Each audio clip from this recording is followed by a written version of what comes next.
അപ്പൊ നമുക്ക് പാഠത്തിലേക്ക് കടക്കാം. ബിസ്മില്ലാഹിർ റഹ്മാനിർ റഹീം. നമുക്ക് ആദ്യമായിട്ട് ഒരു ദുആ ആണ് വരുന്നത്. അദ്ദുആ. നമുക്ക് ദുആ കൈകൾ ഉയർത്തി എല്ലാവർക്കും ഒരുമിച്ച് ദുആ ചെയ്താലോ? അപ്പൊ ഇതൊരു ബൈത്ത് രൂപേണയാണ് നമുക്ക് തന്നത്. അപ്പൊ നമുക്ക് ഈണത്തിൽ ചൊല്ലാം.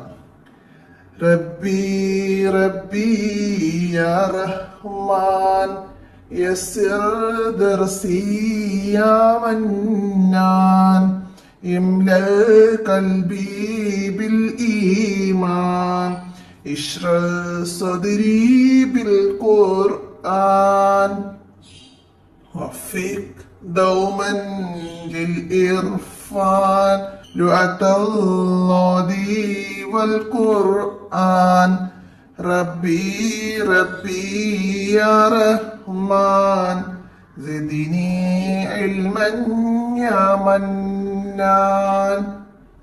എല്ലാവരും ഇത് കാണാതെ പഠിക്കാനുള്ളതൊന്നല്ല, ഇതിലെ വേർഡ്സുകളോ അർത്ഥമോ ഒന്നും മനസ്സിലാക്കാനുള്ളതൊന്നല്ല, നമുക്കൊരു പ്രാർത്ഥനയാണ്. അപ്പൊ നമുക്ക് അൽ വഹദത്തുൽ ഊല എന്ന് പറഞ്ഞിട്ട് ഒന്നാമത്തെ പാഠം തരുന്നുണ്ട്. അത് തന്നെ ഒന്നാമത്തെ യൂണിറ്റ് തന്നെ നമുക്ക് 4 പാഠഭാഗമായിട്ട് വേറെയും വരുന്നുണ്ട്.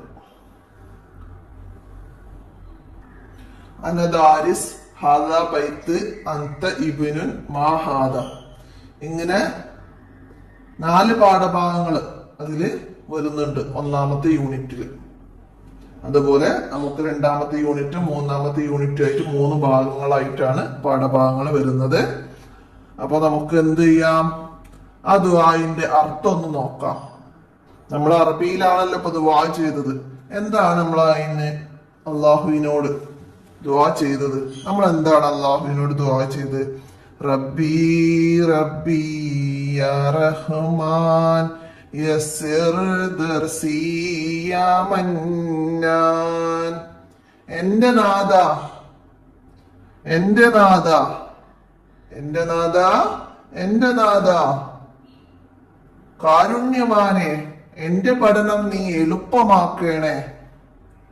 ഗുണം ചെയ്യുന്ന മന്നാനെ, എന്റെ നാഥ, എന്റെ നാഥ, ഗുണം ചെയ്യുന്ന നാഥ, എന്റെ കാരുണ്യവാനെ, എന്റെ പഠനം നീ എളുപ്പമാക്കണമേ എന്നാണ് നമ്മള് അള്ളാഹുവിനോട് ദുആ ചെയ്യുന്നത്. അടുത്തതാ ഇംല ഖൽബി ബിൽ ഈമാൻ ഇശ്റ സദ്രി ബിൽ ഖുർആൻ. എന്താണ്?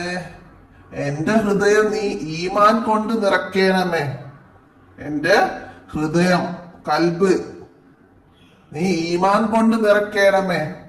ഖുർആൻ കൊണ്ട് എന്റെ ഹൃദയം നീ വിശാലമാക്കണേ. ഖുർആൻ കൊണ്ട് എന്റെ ഹൃദയം നീ വിശാലമാക്കണമേ. അടുത്തതോ വഫീഖ് ദൗമൻ ലിൽ ഇർഫാൻ ലുഅത്തല്ലാഹി വൽ ഖുർആൻ. ഖുർആൻ ഭാഷയായ അറബി അറിയാൻ നിത്യമായി തൗഫീക്ക് നൽകണമേ. ഖുർആൻ ഭാഷയായ അറബി എളുപ്പം മനസ്സിലാക്കാൻ നിത്യമായി തൗഫീക്ക് നൽകണമേ എന്നാണ്. അടുത്തത് റബ്ബി റബ്ബി യാ റഹ്മാൻ സിദ്നി ഇൽമൻ യാ മന്നാൻ. എന്റെ നാഥ, എന്റെ നാഥ, ഗുണം ചെയ്യുന്ന നാഥ, എന്റെ അറിവ് നീ വർദ്ധിപ്പിക്കണമേ. സിദ്നി ഇൽമൻ, എന്റെ ഇൽമ നീ വർദ്ധിപ്പിക്കണമേ എന്നാണ്. ലുഅത്തല്ലാഹ്, ലുഅത്തല്ലാഹ് എന്ന് പറഞ്ഞാല് അറബി ഭാഷയുടെ മറ്റൊരു പേരാണ്. ലുഅത്തല്ലാഹ്. അപ്പൊ അത് മനസ്സിലാക്കാം, അറബി ഭാഷയുടെ മറ്റൊരു പേരാണ്. അപ്പൊ അത് എല്ലാവരും ഒന്ന് മനസ്സിലാക്കി വെക്കണം കേട്ടോ. നമുക്ക് ഒന്നാമതായിട്ട് വരുന്ന ഈ യൂണിറ്റിന്റെ ഈ പേജിൽ എന്തൊക്കെ ചിത്രങ്ങളാണ് വന്നത് അതിനെ കുറിച്ച് നമുക്ക് തുടർ പാഠങ്ങളിൽ നമുക്ക് വിശദമായിട്ട് പഠിക്കാനുണ്ട്. അപ്പൊ എന്തൊക്കെ ചിത്രങ്ങളാണ് ഇതിൽ വന്നത്? അപ്പൊ നമുക്ക് ആദ്യം ഒന്ന് മലയാളത്തിൽ പറയാം. അണ്ണാനുണ്ട്, കാറുണ്ട്, സൈക്കിൾ ഉണ്ട്, കോഴി, പിടക്കോഴി ഉണ്ട്, പൂവൻകോഴി ഉണ്ട്, പിന്നെ മുയലുണ്ട്, പൂച്ച ഉണ്ട്, പശുണ്ട്, മരമുണ്ട്, കൈതച്ചക്ക, പഴം, പിന്നെ മാങ്ങ കണ്ട് ഇവിടെ മേലെ ഉണ്ടല്ലേ. പിന്നെ ജനവാതില്, ഡോറ്, ഉസ്താദ്, കസേര, മേശ, പേന, ബുക്ക്, പിന്നെ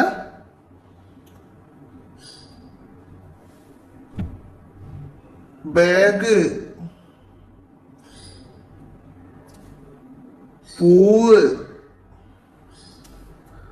സ്ലേറ്റ്, പിന്നെ ഇവിടെ നമ്മൾ അറബിയില് സഹോദരൻ, സഹോദരി എന്നൊക്കെ പറയുന്നതൊക്കെ നമ്മൾ ഇതിലൂടെ മനസ്സിലാക്കണം. അപ്പൊ ഇതൊക്കെ അറബിയില് പറയുന്നതൊക്കെ എല്ലാവർക്കും അറിയോ? എന്തൊക്കെയാണ് ഇതിനൊക്കെ പറയുക എന്നുള്ളത്? അപ്പൊ ജസ്റ്റ് ഒന്ന് ഞാൻ ഇപ്പൊ പറയാം. നമുക്ക് ഓരോ പാഠത്തിന്റെ കൂടെ പഠിച്ചു പോകുമ്പോൾ അത് നമുക്ക് പെട്ടെന്ന് മനസ്സിലാക്കുന്ന രീതിയിൽ പറയാം. മുയലിന് അർണബ് എന്നാണ് പറയാ. മുയലിന് അർണബ് എന്നാണ്. പൂവൻകോഴിക്ക് ദീക്കുൻ എന്നാണ്. പിടക്കോഴിക്ക് ദജാജിൻ എന്നാണ്. പശു ബക്കറ. അണ്ണാന് സിഞ്ചാബ്. പിന്നെ പൂച്ചക്ക് ഹിറത്തുൻ എന്നാണ്.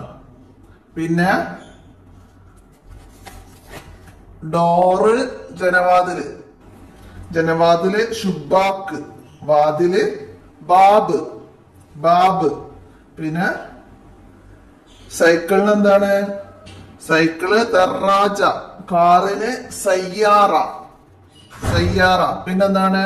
പൈനാപ്പിളിന് എന്താ പറയാ? അനനാസ്. പഴം മൗസ്. മാങ്ങ മാഞ്ച. പിന്നെന്താണ്? വീടിന് ബൈത്ത്. മേശക്ക് ടോയ്ലറ്റ്. കസാരക്ക് കുർസി. കിതാബ് കലം. പിന്നെ ബാഗിന് ഹക്കീബ.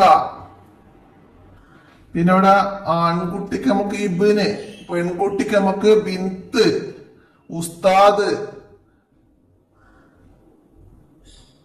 പൂവിന് സഹ്റ. അഹി സഹോദരൻ. അഹി എന്ന് പറഞ്ഞാൽ സഹോദരൻ. ഉഖ്തി എന്ന് പറഞ്ഞാല് സഹോദരി. അങ്ങനൊക്കെ നമുക്ക് ഇതിൽ മനസ്സിലാക്കാനുണ്ട്. അപ്പൊ എന്തൊക്കെയാണ് പറഞ്ഞത് പറയാത്തതെന്നൊന്നും നമുക്ക് ഓർമ്മയില്ല. നമുക്ക് ഓരോ പാഠഭാഗത്തിന്റെ കൂടെ ഓരോ പേരുകളും പഠിച്ച് പോവാം. അപ്പൊ ഇത്രയും കാര്യങ്ങൾ നമുക്ക് നിങ്ങളുടെ ലിസാനില് ഉൾപ്പെടുന്നുണ്ട്. അപ്പൊ അതിന്റെ ഒക്കെ പേരുകൾക്കും അത് എന്റെ ഇത് ആരാണ് എന്നൊക്കെ നമുക്ക് ചോദിക്കുന്ന രീതിയിലുള്ള ചോദ്യങ്ങളൊക്കെ പഠിച്ചിട്ട് വേണം മുന്നോട്ട് പോവാന്. അപ്പൊ എല്ലാരും മനസ്സിലാക്കുക. നമുക്ക് ഇന്നത്തെ ഈ വീഡിയോയിൽ ഇത്രയും ഉൾപ്പെടുത്താം. അടുത്ത വീഡിയോയിൽ നമുക്ക് പാഠഭാഗങ്ങള് വായിച്ച് വോയിസ് ചെയ്യുന്ന വീഡിയോ ഉൾപ്പെടുത്താം. അപ്പൊ എല്ലാവരും നന്നായി മനസ്സിലാക്കുക. നിങ്ങൾക്ക് അറിയുന്ന പേരുകളൊക്കെ നിങ്ങൾ പറഞ്ഞു പഠിക്കുക. ഓക്കെ, മുഴുവനും പറഞ്ഞതിൽ ഉൾപ്പെട്ടിട്ടുണ്ടോ എന്നറിയില്ല. എന്നാലും എല്ലാവരും നന്നായി മനസ്സിലാക്കുക. ചിത്രങ്ങളൊക്കെ കണ്ടിട്ടിട്ട് എന്തൊക്കെയാണ് ഉള്ളത് എന്ന് മനസ്സിലാക്കുക. ബുക്കിന് കിതാബ്, പേനക്ക് കലം, പിന്നെ തൊപ്പിക്കൊക്കെ നമുക്ക് പേര് പഠിക്കാണ്ട്. കലൻസുവ, മനസ്സിലായില്ല? അങ്ങനൊക്കെ ഉണ്ട്. അപ്പൊ ഇതൊക്കെ നമുക്ക് മനസ്സിലാക്കണം. അപ്പൊ ഇന്നത്തെ വീഡിയോയുടെ അവസാനിപ്പിക്കുക.